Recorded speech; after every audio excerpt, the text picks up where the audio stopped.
By the way, who owns the Federal Reserve? Who are the main shareholders? Right now, Donald Trump. But that's post-legislation. That's decision maker.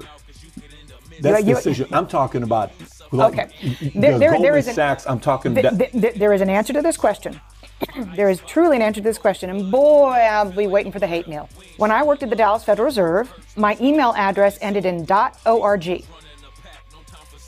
There are banks that own the 12 district Federal Reserve banks are owned by banks in the sense that they get paid a dividend from what the district banks make, up to 6%.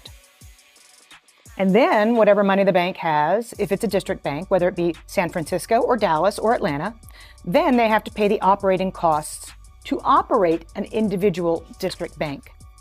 And after that, every single penny that is remaining is remitted to the U.S. Treasury. That is why my email address ended in .org, not .com, because we were a quasi-private public enterprise. Jay Powell's email address ends in .gov. The Federal Reserve Board in Washington, D.C. is a bona fide, formal federal agency that is not owned by the banks. There's a gray area. There's a gray area, and this is up for everybody in tin hats. Here you go. Let's plow it down the middle. The government employees have permanent votes on the Federal Open Market Committee. The district bank presidents rotate in every few years. They do not have a permanent vote on the Federal Open Market Committee, so they have less power. The Federal Reserve Bank of New York, however, the president of the Federal Reserve Bank of New York is also the vice chairman of the Federal Open Market Committee. He has a permanent vote.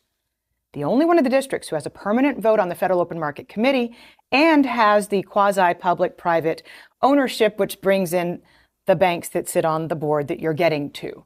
So there is a gray area there. And the New York Fed does have extraordinary power compared to any other district. And that power over the years and prior to the crisis was corrupted, which is documented. And the reforms that should have been made subsequent to the crisis have not been.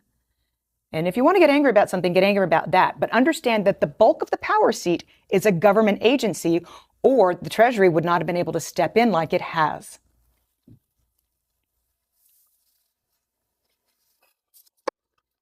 This is like we need a drink right now. I was going to say that. I can read his face. That's exactly what or something like old fashioned is what we need right now. No, you need something stronger than a mimosa. Let me say that much.